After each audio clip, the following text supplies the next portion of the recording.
This is a 1992 Honda CBR F2. I purchased for $100 for parts because it does not have a title. The guy I bought it from was going to use a motor for a go-kart or something, never got around to the project, and then I purchased it off OfferUp. Today I'll be rebuilding the carburetor and explaining that process. To start with, we're going to be removing the air box. There's 7 Phillips head screws. I've already undone these. They're located around the box, and then the top half will just come off. Oftentimes you'll find mice here. With this wire filter though, mice aren't likely to go after it. Removing the air filter exposes the top of the carburetor. It's the bottom of the air box. There's 16 screws we're gonna have to remove. They're here, here, all the way around. And once I do that, I'll be able to remove the air box.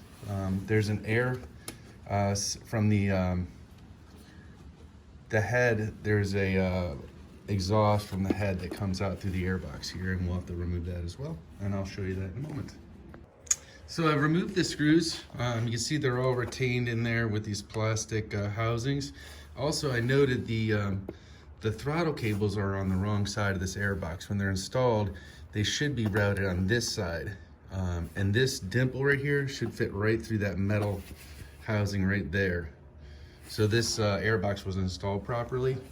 There's some vent lines down here, and they simply slide out of this plastic housing. You can see right here, here, okay? And then this will come off, and I'll take that off in a moment, and then we'll lift the air box. All right, so the air box on the other side, I've already removed this vent line from the bottom of the air box. It goes into the center of the carburetors. I've removed this breather hose here, so we can just simply lift the air box off. Careful not to lose these O-rings. And you see, sometimes they stick to the top of the air box. And if you go flinging around, you're gonna lose them. You'll have to buy new ones. They're inexpensive, but who wants to wait for parts you don't need to?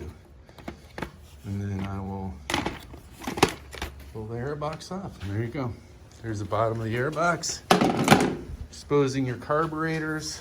Fuel intake down here. Vents here. You got coils here. This bike is missing. It's supposed to have a big rubber cover there to protect all these electrical connections. These are for your for the coils. This is for your fan. It's missing. That's not uncommon. It's kind of a pain to put back in, and so oftentimes guys just won't do it. I think that's a terrible idea though. If you have yours, I would keep it. So now we're going to remove the carburetor from the head, and there's 4 screws you have to undo. These rubber boots right here, they always go bad. Go ahead and order a new set. I've heard of guys reconditioning them. Sounds like more trouble than it's worth. They're available on eBay for about 10 bucks a set of 4. They each have 2 retaining rings, one on top here by the carburetor, which we'll leave alone initially, one down here on the head. These were installed backwards. The screw should be facing this way for easier access. And I'll see if I can show you the next one, which is more correct. Undo that one. And then the other 2 carburetors as well. Tight fit, but you can do it with a regular screwdriver. All right, so I've loosened the retaining collars on the bottoms of these boots. See that one? Very loose. You can remove them all the way. You'll risk losing those nuts on the back. You can see where it's the nuts in there behind this clip to keep it in place. On the top of the carburetor, you have 2 throttle cables. There's a top and a bottom. And the top has 2 adjustable nuts on it. The bottom only has 1. It's one way of telling them apart. And you have your choke cable all the way on the other side here. And the choke cable is the only one that I would really bother removing prior to taking the carburetor off. Choke cable comes around here. And if you look in there, I don't know if I can show it. There's a retaining screw right there. And just undo that. Not all the way, just few turns to get that cable out. It's real easy. So someone had really cranked that retaining screw down. I used an impact driver. It tends to save those screws, and you can see it just comes out of that clip, and then slide the wire over that hole. Slide right there, and you can take it right out. Sorry, it's hard to do it one-handed. There we go, and that's your choke removed. Now these carburetors, the reason why you have to get new boots for them is because, let's remove these so I don't lose them. They get hard, and when they get hard, it's very difficult to remove them. You want to be careful though, because the carburetor bodies are pretty fragile. You don't want to beat on them. You don't want to pry too hard. You want to rock them back and forth, you know, and try and loosen them up that way. I'll use a screwdriver on these nut heads and pry, but I do it very gently and alternating each side in order to break those boots free from the head. Just be careful with that. If you crack a carburetor housing, you're into all kinds of new problems. I like to keep the carburetors together. Really, you shouldn't have to balance them. Factory did it. If it's not running properly, they'll go ahead and balance it. Okay, so like I said, I tried moving it with my hands. I wasn't able to, so I got a pretty large flathead screwdriver and just worked one side a little bit. I mean, so carefully.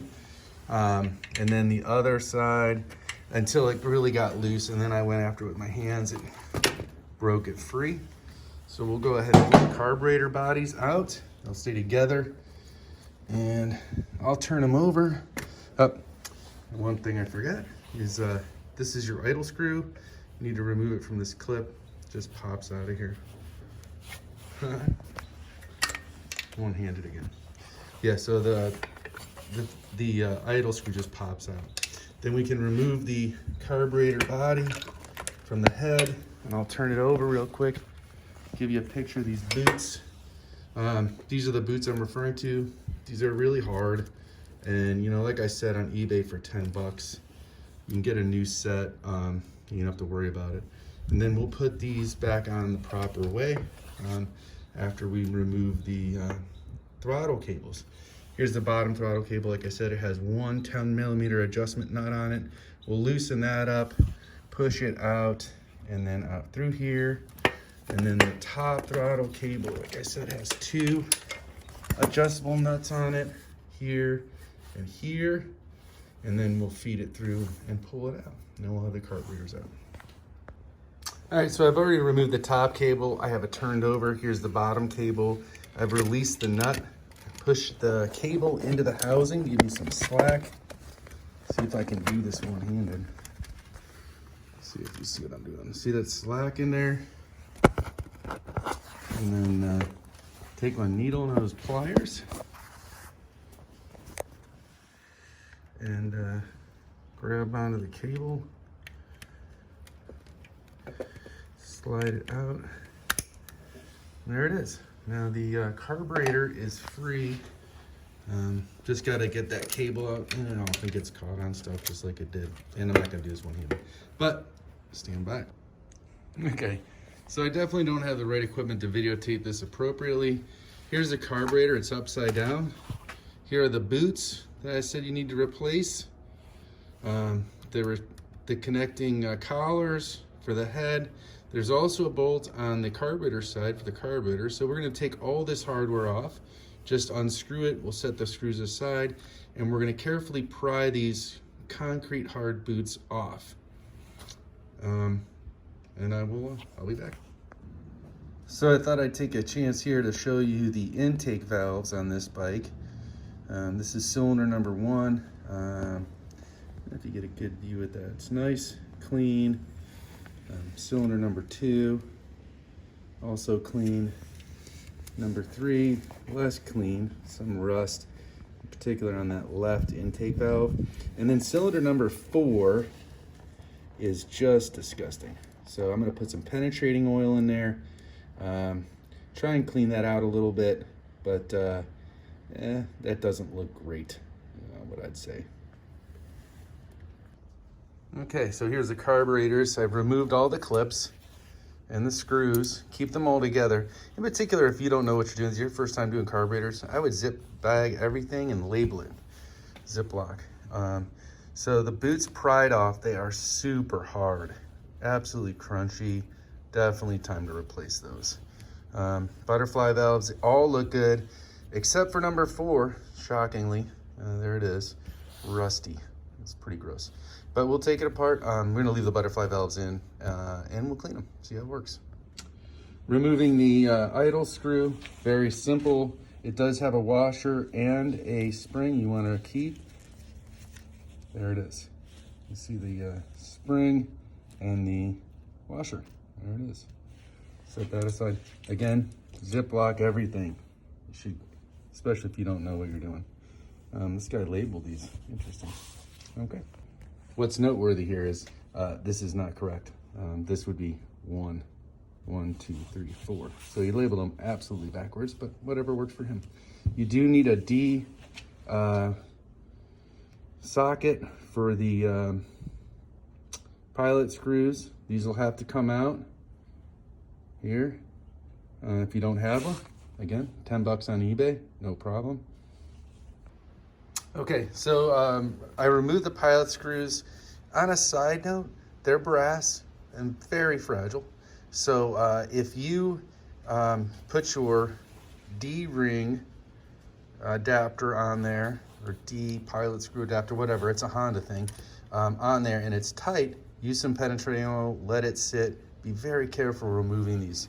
And they should be really easy to remove. If they're tight, again, penetrating oil, somebody did something wrong. So this one's already been loosened and I can't grab it. But here's what they look like.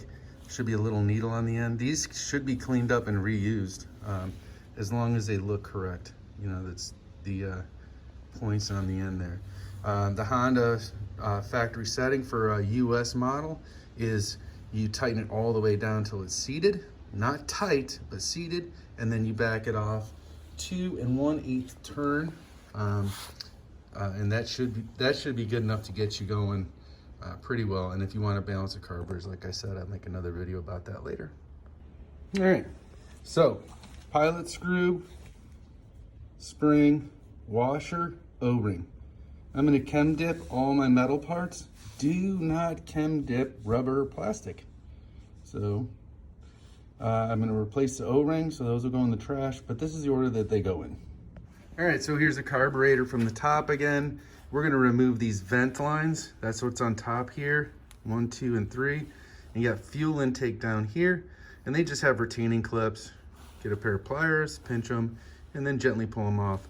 These housings for these are hard plastic. You want to be very careful not to pry on them too much. You'll break them, and then you'll have to separate your carburetors, and good luck finding those connectors. All right, so here we are with the fuel lines removed. These are the hard plastic connectors that I told you about. They're very fragile. It's cold out today. I'm in Northeast Ohio, and they tend to crack and break, and if they do, you are in a world of trouble. Good luck finding those. You'll probably be cheaper, better off just buying another carburetor. There's this, then these are the vent ones, and they're the same thing. I typically don't need to remove these unless you got a big fuel leak. You feel them, they should be tight in there. There's O-rings on either side that prevent, you know, leakage. So there you go. Next step we're going to do is we're going to remove the front of the carburetors. That's here. We're going to take the clutch assembly off, and then we're going to remove these housings. And that'll take these little slides out. This one is number 4, obviously it's sticky. They should be really smooth in there. And we'll clean them up. All right, for the choke assembly, there's 2 screws. There's one here. There's a plastic housing right behind it. You wanna make sure you keep that. There's a spring here, the plastic housing on that side of it. You wanna make sure you don't lose those. And then there's another screw here, and it also has that plastic housing behind it, which allows the choke to slide freely. And actually that's not too bad, but we'll go ahead and remove those chokes and show you what they look like and see if they need some attention. All right, so I was trying to remove those screws and they were really tight with just a regular screwdriver. So I used an impact driver to loosen them. That is a very handy tool to have. I can't recommend it strongly enough. If you don't, just be very careful because removing, there's that plastic housing. Although that doesn't really look right to me. It should have a sleeve on there. Oh, it's in there, I'm sorry. I'll take this one out. Again, I've loosened these with an impact driver because it was just frozen. I don't know if it was over tightened or it was just sat for so many years. Obviously the carburetor has been apart because they've labeled the float bowls incorrectly. I'll take this spring out. And it's got that little plastic end on I told you about. Be careful not to lose those. And then this should just slip off each one of these little nipples. Here, there's 4 of them. Chokes for each carburetor. And let's see if we can get it off. Comes off all right. And that's the choke control arm, I would call it. Here's those little plastic covers. You see, very important to have that so that the control arm will slide back and forth on the carburetors. And we'll get the other one here, if I can find it. Right there. There it is. The carburetor is actually, it's got a lot of the original parts on there, which is great. There's a little dust cover here. Each one of them have this. That one was not attached. You can see they're rubber. They just slide off. They just pop off right like that, and that'll expose a 10mm plastic nut, and we'll remove those here in a second. All right, so I've loosened them with a 10mm wrench. Like I said, they are plastic. There's that dust cover, so they shouldn't be terribly tight. There it goes, and then underneath there you'll see there's a spring, so we'll remove the cap here. Put it down here. We'll remove the spring off the end of the choke. And then the choke slides out. And actually that's not too bad, but we'll go ahead and wash that up. It does have some plastic or rubber in there, so you do not want to Chemdip these. It will destroy them. All right, so I've removed 2 of the caps. Loosen this one just so I can show it to you. There's a spring underneath this lid. And if you just let them go, it will fling out and throw a spring, a couple of nuts, or screws, and well, it'll throw stuff everywhere. So make sure you apply a little pressure to the lid here for removing these, and then pop it out. There's that spring I was talking about. Okay. Then the screws that hold the cover on also thread right into the middle of this right here, that slider. In order to get the slide out, you just screw it in there, and then you just pull on the screw so as not to damage the slide. There you go. And we'll remove all of these, including that lid, but that's how that comes out. So here is the slide that goes up and down. This needle's got corrosion on it. It probably just needs to be cleaned. If you do buy a carburetor kit, it'll come with new ones. Make sure you have a factory setting. The reason why you put the screw in the top is not just to pull the rubber membrane out. And these membranes are in pretty good shape. They're pliable, they're soft, so there's no need to replace them. And if you had to, I'm not sure. I've got extra carburetors. I've always just used the OEM one, so I would try and salvage it. If you, I guess, get on eBay, you could probably find somebody that's selling them. But you put the screw in the top of it. That's how we pulled it out originally. Grab the bottom here, this hard plastic, and then pull, and this will come out. There's no ring here. I never replace those, just me. They come with the kits, that's why I've got all these extra ones. And then the needle will just slide out the top. These are not OEM needles. But I don't know, they probably worked for the last guy, so I'm just gonna reuse them. I'm gonna clean up that debris on there. Probably just with some dirty gas and a wire brush so that it slides smoothly. So here's what it looks like with the slides removed. You can see a little dirty. Should clean up pretty nicely with some degreaser and a little brush. We're going to turn our attention now to the float bowls. They're down here, and they're also attached with 3 Phillips head screws per bowl. And I'm going to loosen these again with an impact driver. Oftentimes these things are just driven down for whatever reason. You can see this one is kind of, someone started stripping it. But the impact driver should take care of those, no problem. All right. Okay, so I did use the impact driver.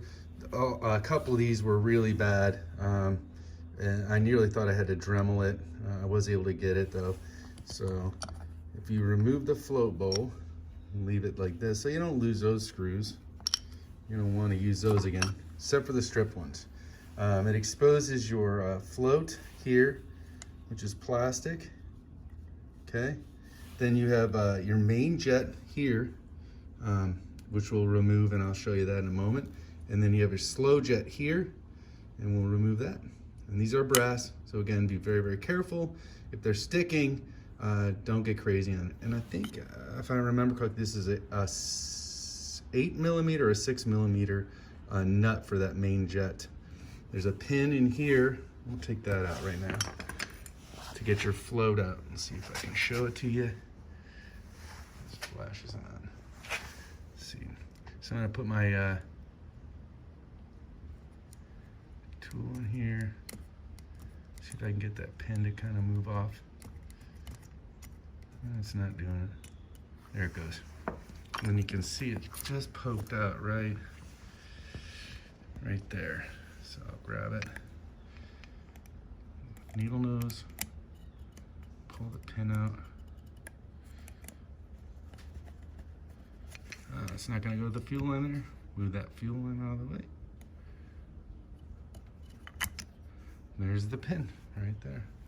Put that down. And now the float will just kind of slide right out of there. There it is. There's the float. Again, main jet, slow jet. Use a pretty large standard screwdriver for the slow jet, and use an 8mm, I believe. I'll try that real quick. Okay, I was wrong. It's that's 7mm, believe it or not. I think it's the only place on this bike I've ever used a 7mm socket. I tried to move the slow jet with a screwdriver. Wasn't having it. Didn't want to apply too much pressure. It's brass, it'll break.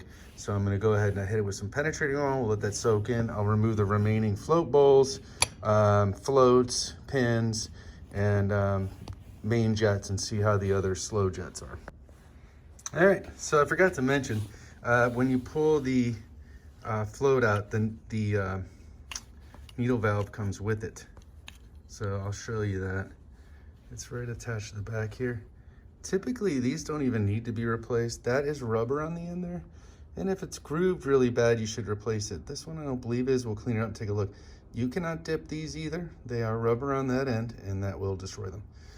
You wanna make sure your floats don't have any liquid in them. If they are, they're no good and cannot be reused that I'm aware of. The main jets, all of them broke loose. There's no need to really tighten these down so much. You just have to seat them. They're brass. And then this main jet comes off the top of this. Is like a collar that holds the main jet. And I'm gonna dip it all as one piece, try and get some of the goo off there. And then I will take the main jet off, just because I don't want to break that brass fitting. It's soft metal. It's subject to be broken, but you can see the little holes in the side there. And the main jet you should be able to see through. Typically those don't clog. It's these slow jets, which makes it impossible to start your motorcycle. That'll clog. And I'll show you those when I get one out. Okay, so I was able to remove the slow jets. They were over tightened. There's no need to go wrenching these down, but you can see they kind of wore out that tip. I should be able to salvage that though. I prefer to use the original Honda jets. I don't see, when you buy a kit on eBay or something like that, it'll come with all the jets. I just don't know if they're right. I prefer to just try and clean them out. I don't think I'm gonna have an issue with these. Let's see if we can see through the, yeah, it's clogged, I think. It's really hard to see through there. What I'm gonna do is I'm gonna dip these, and then I'll take a strand of wire from my wire brush and feed it through this tip right here. And it's got a little collar inside there, so it's not always easy to get all the way through, but you need to get it to come out this side, and you should be able to see light right through there. It's absolutely the smallest orifice, and it's a critical that orifice be open and clear. So that's a slow jet. That's what they talk about when they say a carburetor rebuild. It's basically these two jets that you have to clean and replace. On the bottom of the float bowls that we removed, you'll find the O-rings for the float bowls. These are pretty trashed. You can buy these, and they'll come with your kits and your rebuild kits on eBay, but they're terrible. I always go with the K&L O-rings for the float bowls. They fit, which is important, because if you get those O-rings off out of that groove, when you're sticking it back on here, it's going to leak gas out of the float bowl, because this carburetor sits in the motorcycle like this, and you can see that float. This is the float, and the fuel goes right across that O-ring right through there. So if you don't have a good seal, it'll just puke gas, which isn't always true in all carburetors, but in this one it is. So I'm going to dip these, and I'll come back with some clean parts. I use Chemdip on all the metal. Plastic, I just try and wash off. I use old gasoline that I have saved from dumping fuel systems, and I'll just wipe it down and try and get this green off of here. But as long as there's no liquid in these, they're perfectly good to reuse. I'll be reusing most of these parts, with the exception of the float bowl O-rings and the O-rings for the pilot screws. I'm going to reuse the washers and springs for those, and I'll go through and try and wire brush out these butterfly valves. This number 4 one is just absolutely disgusting, so we'll get to that. From this side you can see that's not so bad. So and then I'll spray carb cleaner through all these orifices, and then I'll blow them out with air. I could show you that in a minute. So here's the float bowl with the O-ring. These are pretty flattened out, so I'm going to use new ones. Like I said, I bought K&L O-rings to replace these with, because they fit better. And getting these out can be a chore if they're glued in. I think originally from the factory they did use a little bit of glue, so you just pry in there and peel them up. If you're planning on reusing them and they look like they're all seated, I wouldn't mess with them. I would just clean the surface lightly to get any particles out of there that are going to allow fuel to drip through or pass by this. But in this case, I'm going to go ahead and pry these out. Then I'm going to wire brush and clean the groove that the O-ring sits in. So I pried out the O-ring and it snapped. Dry. It might be the original one. If you look at the float bowl, you can see there is a little bit of glue in there. So that may be original equipment. So 26 or 28 years old. Definitely okay to replace those. Recommended. If you go through this entire process and you stick them back together again, spend the hour or two putting your carburetors on, and then they leak, you're going to be really irritated. So I'd go ahead and buy the K&L O-rings for that. Okay, so what is Chemdip? That is Chemdip. You can get it at AutoZone or any of your auto supply places. This is carbon choke cleaner, the carburetor, a small bucket of water to rinse the Chemdip off my parts. This is a 5-gallon bucket of dirty gas, which I'm going to use to degrease some parts, and 600 grit sandpaper, which I'm going to use to polish some other parts, brass ones. I'm going to put this on a time lapse, and you can enjoy.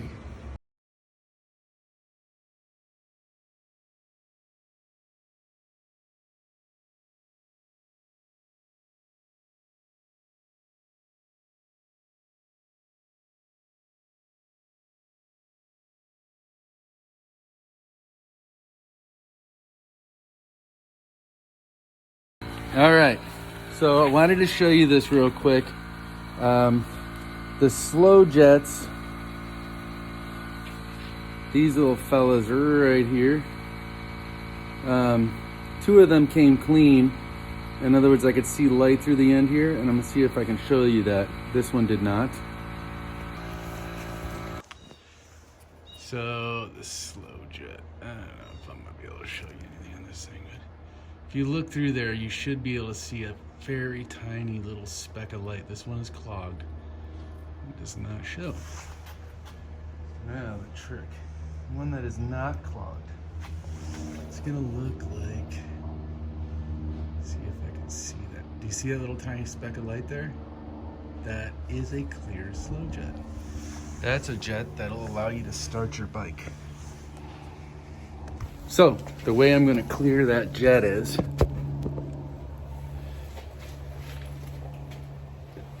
one of the clogged jets, is I'm gonna take the jet wire brush and I'm going to feed it through one of the bristles.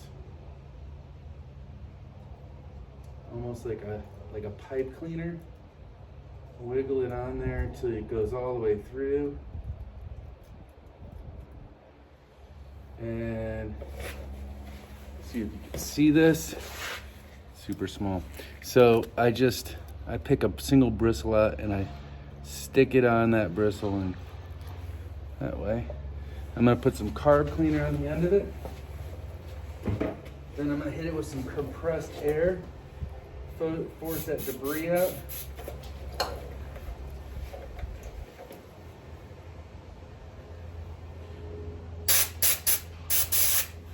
I think it went through. And that is a clean jet. So that'll work. I'm gonna repeat that process. See if you can see this. So just pick one of these bristles on the side here. Take that very small orifice, feed it in there. A single bristle. This one is not going through. It will.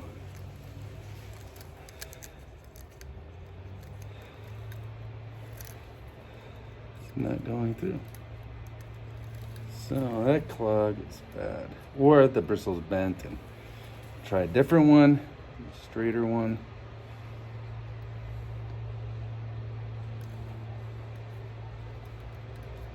And that one went through.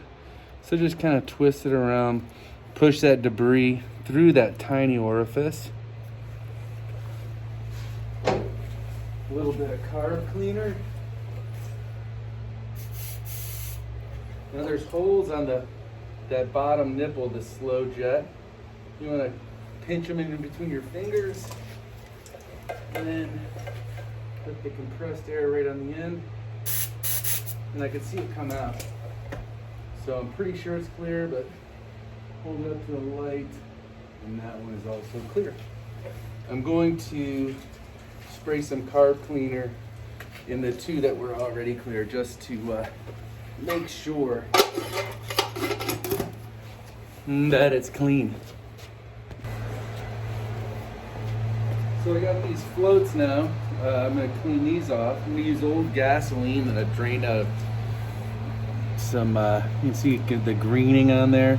And these normally sit in gas. None of them had any gas in them, so they appear to be still airtight. Just gonna take a paper towel with some old gas and see if I can't get this green off there. Shouldn't affect much even if it stays on, as long as it's not particulate.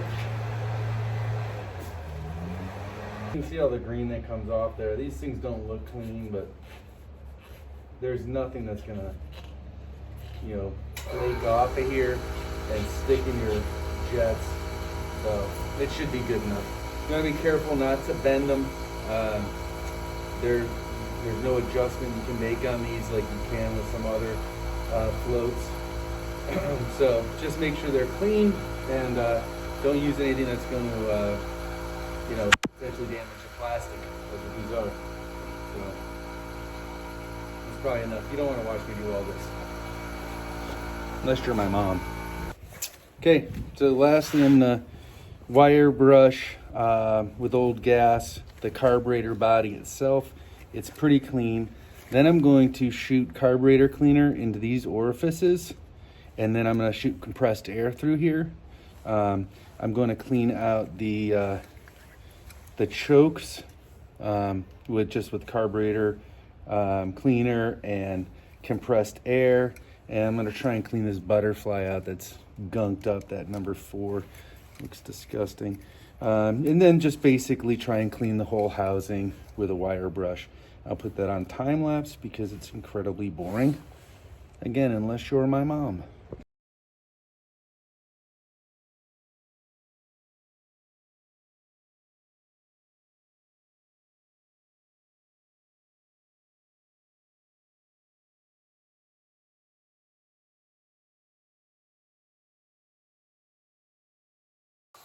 All right, so I wire brushed the outside of the body here, and I'll show you that number 4. Came out pretty clean. I don't know if you can see that. A lot better. Everything moves the way it should. The butterfly valves move. Now I'm gonna hit it with some carburetor cleaner and compressed air. I'm gonna do one at regular speed so you can see it, and then I'm gonna do the rest on time lapse. So there's these 5 orifices right here. You want to make sure you get some carb cleaner in each one of them. And take compressed air and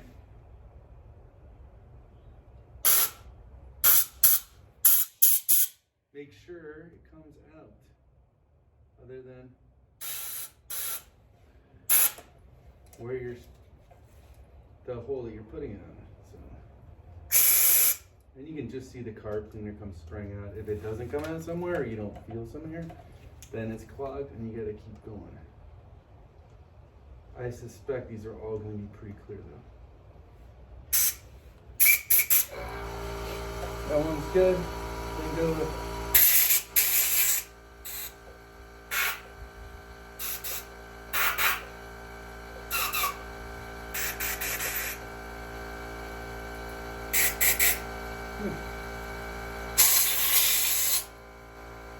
that's one of the carburetors. 3 more to go.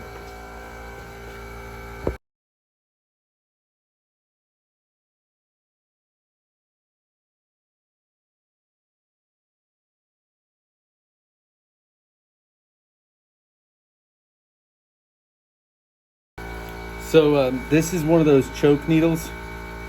You can see it does have the rubber end in there, so you don't want to put this in the Chemdip, but these aren't bad. Sometimes there's some corrosion on here. They've been sitting for a long time and mice have lived in there. So you're gonna wanna make sure you clean these off so that they slide in the housing nice and smoothly. But these are pretty clean, so I'm not really gonna do anything to them. I was gonna potentially use some 600 grit sandpaper to get any debris off the side of it, but I really don't have to, so why bother? So I'm gonna reassemble one carburetor, regular speed, so you can see it. These are the old O-rings out of the pilot screws, and they're very hard. They're not soft and pliable. Here's a new one. I don't know if I can show it to you, but it's soft, and you can squish it. So that's what I'm gonna replace. I actually have bought a ton of carburetor kits over the years, and they give you a ton of O-rings, so for different parts on the bike, and you don't always have to rebuild a carburetor. Every component on there is not necessarily bad. So these are my new O-rings. These are the old ones. I'll reuse the washers. They're cleaned, and I'll have a slow jet for this carburetor, a main jet for this carburetor, a pin for the float itself, a needle, and I did check these, there's no grooves on them, so I'm going to reuse those needles. I obviously didn't buy a kit. These are the K&L O-rings for the float bowls. I highly recommend. So here we go. All right. Slow jet cleaned out, does work. Goes into the slow jet hole. Now these are brass and they do not need to be wrenched down. You'll break them. This one seems a little bit gummed up still. Should be able to finger tight it right down to just about where it's gonna go.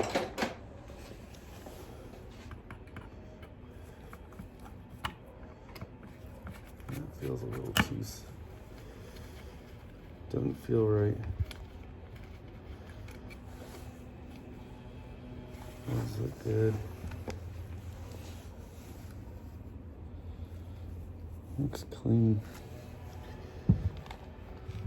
Let's try it in a different carburetor and see if it's the jet or the carburetor housing.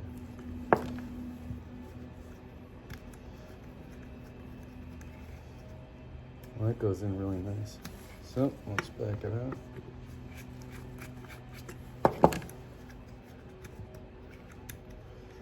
See if we can get that in there.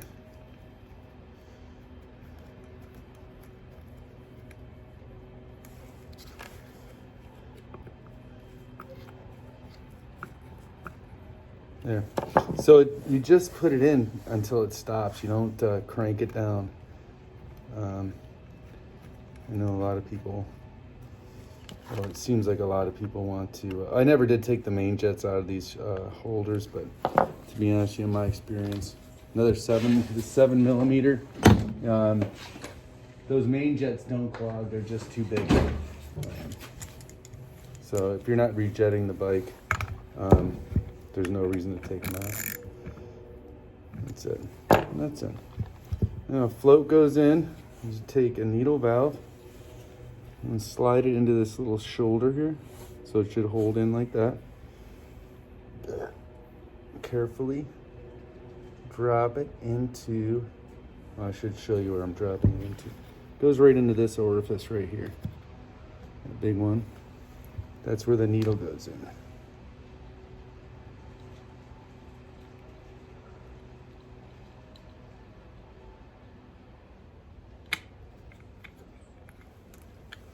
There's no trick to it, just needs to get done.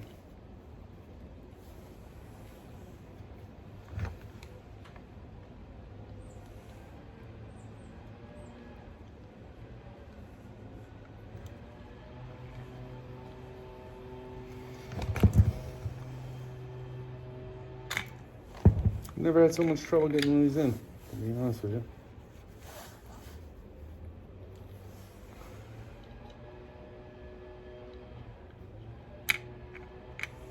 There it goes.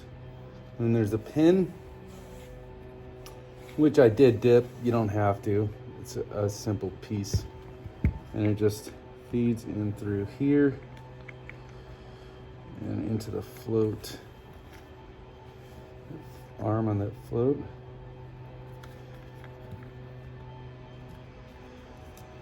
There you go. And now your float's working.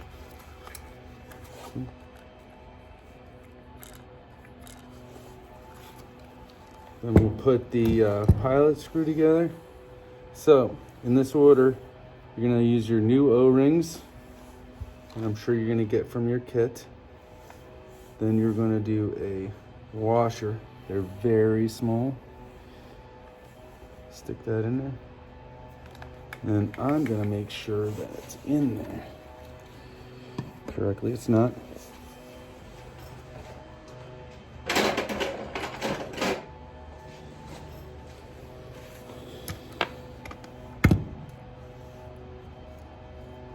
You just want to make sure that everything is straight in there.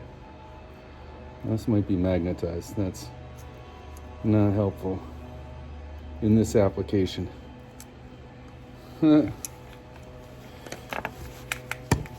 Should just fall in there. This one did not.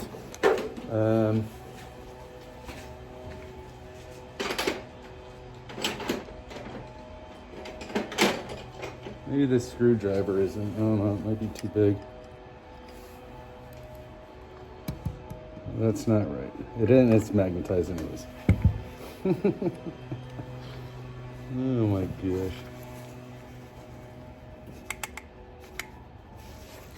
Well, I gotta try and find something that's not magnetized.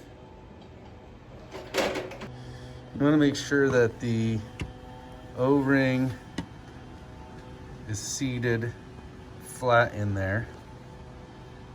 I don't know if you can see it. It's not gonna focus. And that the washer's flat on top of the O-ring. And I can tell you it is. All right, now we're gonna put a spring on top of that.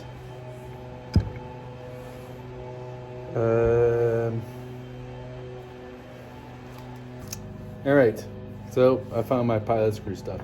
Anyways, I've got the carburetor here, the float bowl, and everything we just did. Next goes this spring right here, and it should slide right in there so that you can see it's straight. And then I'm gonna go ahead and just again make sure this is straight, because you don't want to break off that.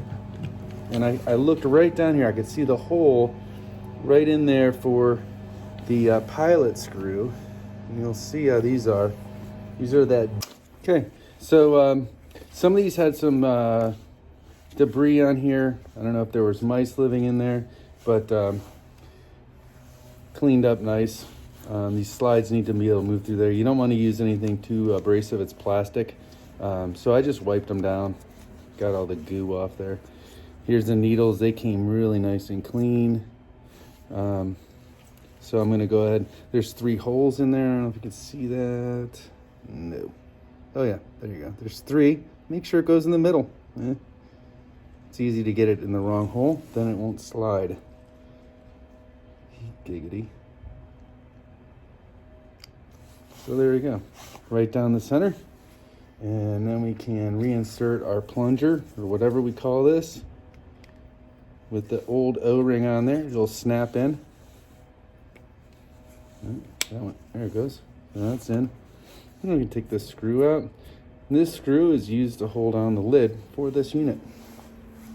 And we'll get back to that as soon as I get my pilot jets out of the bath. All right, so clean my pilot screws up. They look pretty. Make sure that needle's in good shape, not bent, and also not missing. In there I have my O-ring, washer, spring, and then the pilot screw goes in. I'm gonna make sure it goes right in the center. There should be, should go in real smooth. You can snap that needle off in there and you will be done with that carburetor unless you get somebody to dig it out for you. I've never had any luck. And we'll take our Honda D socket, and this is what I was talking about when I took it apart.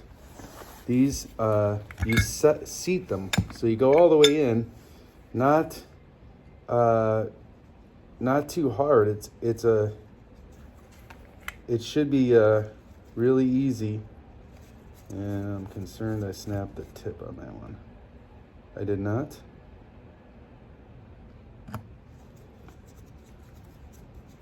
So you screw it in until it seats. Basically, you'll just feel it stop. Then you don't wrench it, you just stop. There, it stopped. Now it comes out 2 1/8 turns. That didn't stop, there it is. So 2 1/8 turns. So there's 1, 2, and 1/8 I think is about right here. Turn to there, 2 1/8. That's it. Pilot screw is set. Floats in, slow jet, main jet, pilot. So now I can put the cover on here. And it does matter which cover you choose. Basically just for the operation of draining carburetors, installing them. So it's important to understand which way it goes. This is This is the front of the carburetor, goes towards the front of the bike. So this is the number 1 carburetor, 1, 2, 3, 4.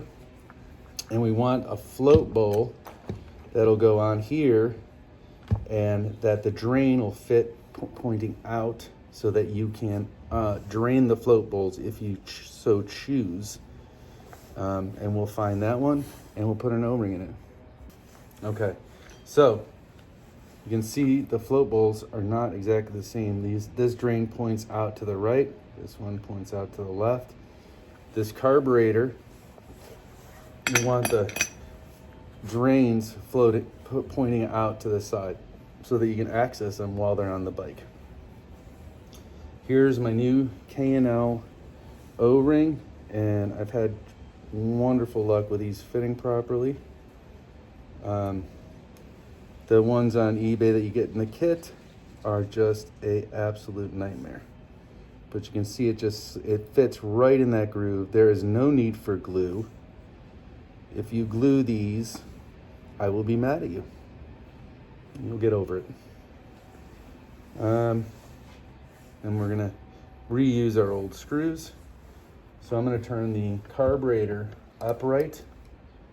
I'm gonna set the float bowl over the float so as not to disturb the O-ring.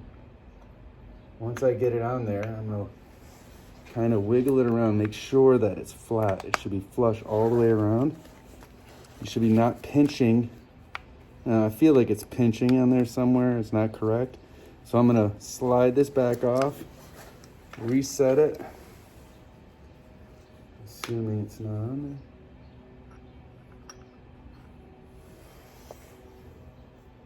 It was on there. I didn't need to do that.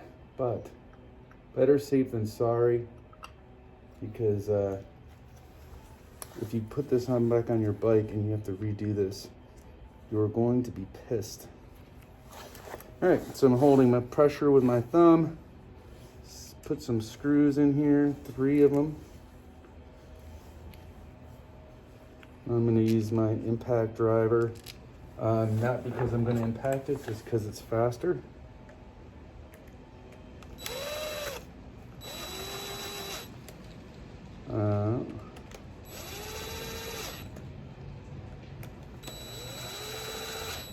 And I'm gonna do the final tightening with a screwdriver, because I don't wanna drive these on so hard that can't get them off, but you can see there's no gaps. That O-ring is seated in there properly. All right, now we're gonna turn our attention to the front of the carburetor. Again, number 1 carburetor. Sits on the bike like this. Here's the front. You can tell because the throttle cables come into this joint. I've cleaned this, reset it. You saw me do it. Now I'm going to slide it into the housing. There's only one way it can go in. Make sure the needle goes through the correct orifice in there. Don't force anything. And it should just slide in. You're gonna set the side of this in here so it should just snap right in there, to be honest with you. It should be easy. And that's that. Now we need a large spring. Got 4 of these. And that sets on top here. And then we get a cover. These covers are all the same. Doesn't matter. You can switch them around. This one's kind of dirty. I'll clean that later. This one is much cleaner. So the spring's going to set into the inside of this holder. I'm going to push it down. There. Easy, like it was meant to be. Then we can turn it around before we put the screws in there, and oh, so smooth. That's how it should be. And when I took it off, they were all kind of tight. One of them was completely stuck. These get these black screws, 3 of them. Again, I'm going to use my impact driver just to get them in there, and then I'm going to tighten them with a screwdriver, because you don't want to impact these. There's no need for it.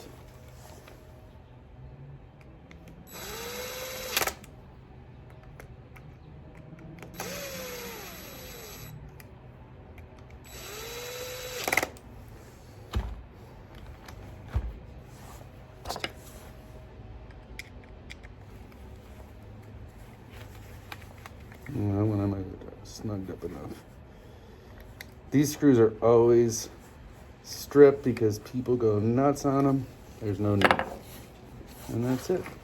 That's one carburetor, for the most part, done. Oh, let's do the choke.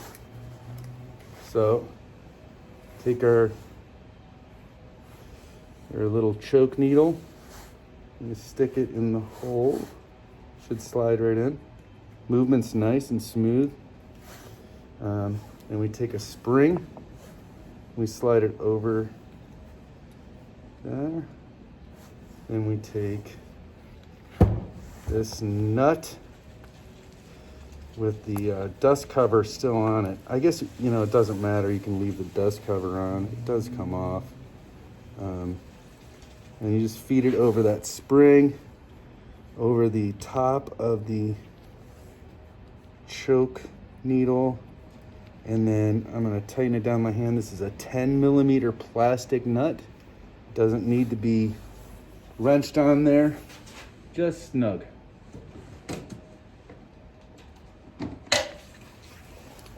$10mm. And that's it. Make sure I'm getting that's good. And then I'll do the rest, and we'll start the final assembly of the carburetors. All right, so I've installed the rest of the carburetors, float bowls, all the internal stuff. I'm gonna do the chokes. I've installed the actual plungers in each one here, as you can see. Now I'm gonna do the arm that connects them all. If you remember, the plastic rings go on first with the collar. You can see that collar on there. Collar goes out over these nipples. There's two of them. Two areas where it connects. Let's see, I don't know if it's gonna stay on there. It is. And then this one goes here. Okay. Then we take our control arm here, and each one of these attaches to the, so you go line up each one of those on those nipples, and then these plastic washers with their collars on them slide through there. I'll try and get a better shot of this in a second. So that's on. You can see the choke comes in here, end of the cable connects there, and it pulls this in this way, opens up the 4 chokes, and they're spring loaded back to off. And we do the plastic washers on the top. Basically, it's like a friction fit. It's so that the arm can slide through there. I'm gonna tilt this up so I don't lose that washer. And this is just a Phillips head screw. And again, I'm gonna use my impact driver, but only because it's handy. Actually, I got a regular screwdriver.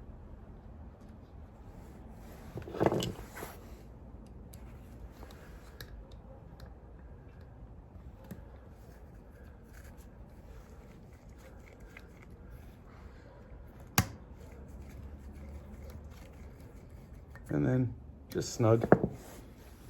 And then we'll do the next one. Again, the plastic washer on the outside here. And then the Phillips head screw.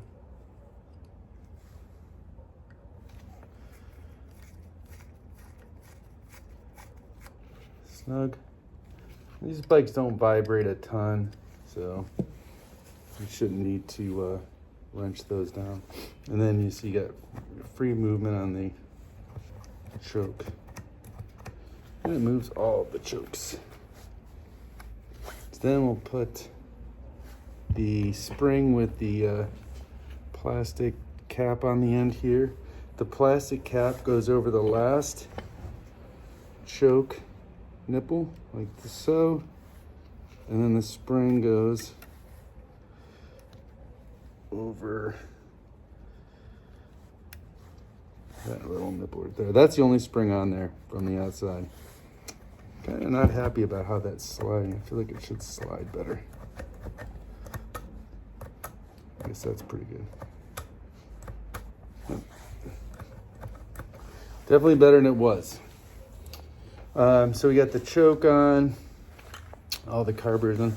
I'm going to pause and I'm going to put these vent lines on, and then we'll be ready to put the boots on the bottom. Okay, these are the replacement boots, $10 on eBay. You can see they're very pliable. Some guys will reuse them, and God bless them, because they get really rigid. In fact, let me show you one. Here's one that came off this carburetor when I started. With one hand, I can kind of squeeze it. With this one hand, you can totally see the difference. Makes it easier for installation of the carburetor significantly, because you're going to want to make sure no air is getting in from outside that carburetor housing. All four of them are the same, so you don't need to, there's no number 1 through 4. It's going to work better. There's a little dimple on this side, and it says right on here, carburetor up. And so this goes against the carburetor. This will be the top. And this goes against the head of the motor. It'll be the bottom. And then if you look at the carburetor, there's a little indent right there where the little collar goes over. So you'll simply slide this on, and it should seat right against there. You can see that, how nice and flush that is. So then there's going to be retaining collars for both the carburetor side and for the head side. The carburetor side, they're all the same. They look like this. There's a little hole. You can see it fits right over this. And we'll go ahead and install this one. You can spread them open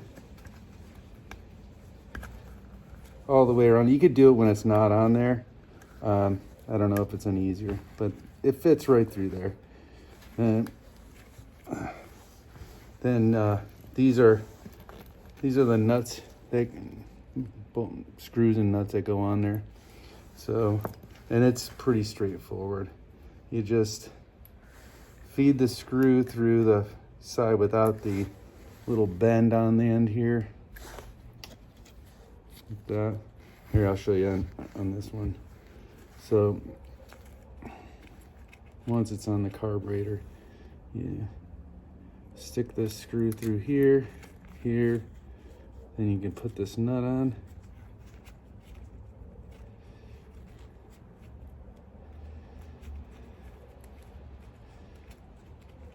You see this little tab will prevent the nut from spinning once it's in there. So that's it. Then you're going to go ahead and tighten these down because they're going to stay on the carburetor when you install the carburetor on the motor, or when you take it off, they stay on the carburetor. Okay, so I've got all 4 new boots installed.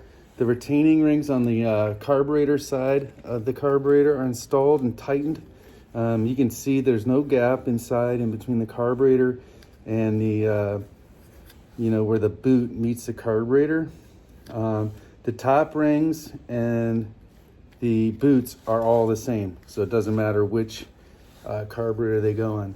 That is not true for the bottom rings. These rings do have a specific position. This is carburetor 1. You can tell because the fuel comes out the back of the carburetor. So this is the back of the motorcycle. This is the front of the motorcycle. Carburetor 1. So you have access to the screws, from the side of the bike. There's these little nipples on the boots. Can you see? Yeah, right there. So you want to make sure that when you install a ring, like this is the correct ring here, right? The nut would go on this side. The front of the screw is here, so you would have access from this side of the bike.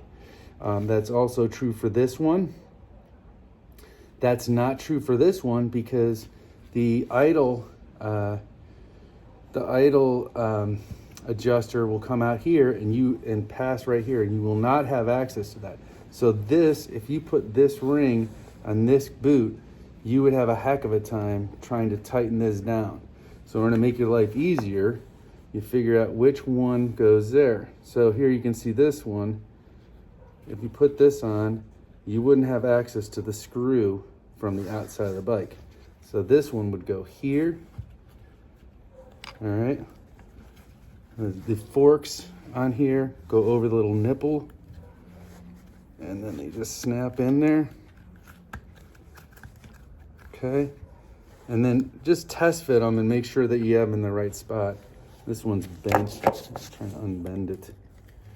It's not going to work there. Here, it's going to go here. Then you'll have access to that screw from that side of the motorcycle. Okay. So, fork goes around that little nipple. Again, this one goes here. And then once I unbend this one, it'll go right here. So you'll see you'll have access to the screw. These very loose because this boot has got a stretch over the head, the intake part of the manifold. So you just want to get it started. You just want it enough to catch on that lip. You want to make sure that that'll spread open to fit over that head. And I'll show you a little trick. Well, I'll tell you. Use a little bit of blue dish soap in here. Just lube it up, and that way you can snap it onto that head. It is really difficult to get those on otherwise. And you can thank Jim for that tip. Okay, so the last piece we're going to install on the carburetor prior to putting it on the bike is going to be the idle adjust. So it goes washer. Again, separate these parts if you're not familiar with them, so that obviously if you're watching this video, you're not. So that you don't forget something. You can see the idle. Let's see if you can feel it. Assembly is ready to be installed on the motorcycle. And okay, so here are our throttle cables. As earlier I told you, the top cable has 2 adjusting nuts. The bottom cable has a single adjusting nut here. Here is the choke cable. So I'm going to install the bottom throttle cable first. And basically what I'm going to do is I'm going to feed it. I'm not going to do this on camera, but I'm going to feed it through here. And then I'm going to push the cable all the way through the back here so I have enough slack to connect it to the bottom part of the throttle housing right here. And then once I slip that retainer in there, then I'll pull the cable back out and then sit in this housing here and tighten this nut. And the way I do is I'm gonna twist with my 10 millimeter. I'm gonna twist this, and then I should be able to just pinch this with my finger while I'm doing it so that it'll spin. So I'll do that first. All right, so I fed the bottom cable through. I just tightened it up with my fingers till I got to this point. You need 2 10 millimeter wrenches. You're gonna put one, lock it, put it on here and hold it, and then you're gonna tighten the other one. Use the other wrench to tighten this right here. Kind of see it moving, but I need 2 hands to do that, so I can't really video it, but you're just gonna snug it up so it's not gonna move.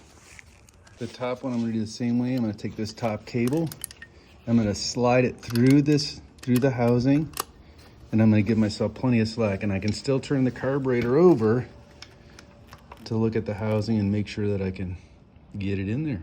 So I'm gonna use my hands and do that, and then I'll be right back. Okay, I fed it through, and this nut right here closest to the carburetor, you can see that one, the one inside there, that one I did not adjust when I took it out. So that should be pretty close to where I want it. So I'm going to tighten this top nut until the throttle cable meets that bottom. And then we'll check and see if the throttle snaps back into position. If it doesn't, we'll change the distance that the throttle cable feeds into here. Make sure we don't have any slack in it. So, and I'm gonna use 2 hands for that as well. All right, so the top throttle cable's installed and that's tightened down. As you can see, it's just snug in there. The last cable I'm gonna install is the choke. And it's really simple. The choke, the end attaches in here. It's very self-explanatory. You won't need me to show you that. And then it comes over to this. I wish my flash was on. There's a little screw down there and a retaining clip. So there's an indent on that retaining clip that fits on to the end of the throttle cable, or the choke cable rather. So you want to make sure you don't have that too far out so that it's past that retainer. Really, the choke only operates at the very end of its run. So we'll make sure the choke is off for this so we have enough slack. All right, so great flash now. So the choke cable went in here. You can see the end is against that. I don't know if you can see it, but it's against a little bump there that holds it in place. Goes through here, and if you look at the choke, you can see it's about halfway before that thing is tight. So look, if you take it all the way off, there's quite a bit of slack in that. So it just seems to be the way it is. I don't know if the choke cable's stretched. You can watch the choke move. Opens up the chokes, and that's a full extension of those chokes. Then back down again. See? Perfect. Now, here's the Dawn dish soap, blue soap. Just put a little bit on your finger and then rub it in here so there's just a really thin coat, and then it'll snap over the head.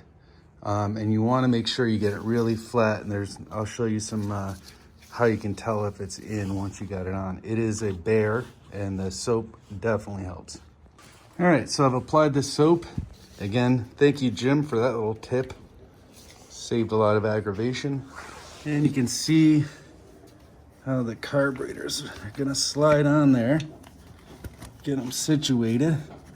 So all 4 of them are right over there. And then push. I'm gonna see if I can do this with one hand. I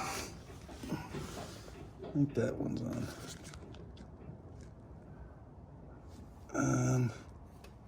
It is, but this one isn't, I can tell. All right, I need 2 hands for this.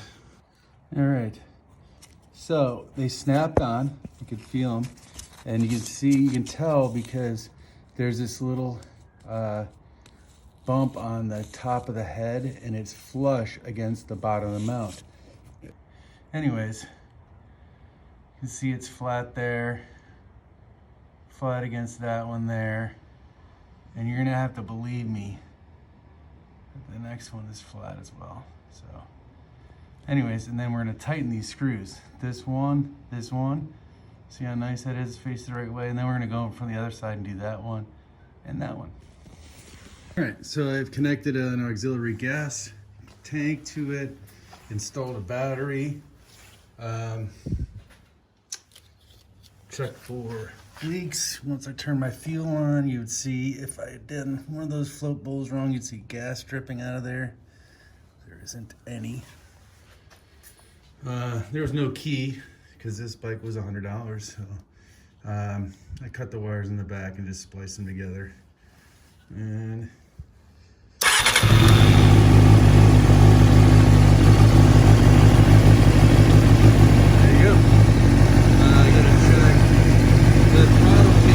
completely stuck, so it's just they've got to be lubed, so I will do that. I'm gonna take out the spark plugs, clean and gap them, but that's it. Rebuilt carburetor.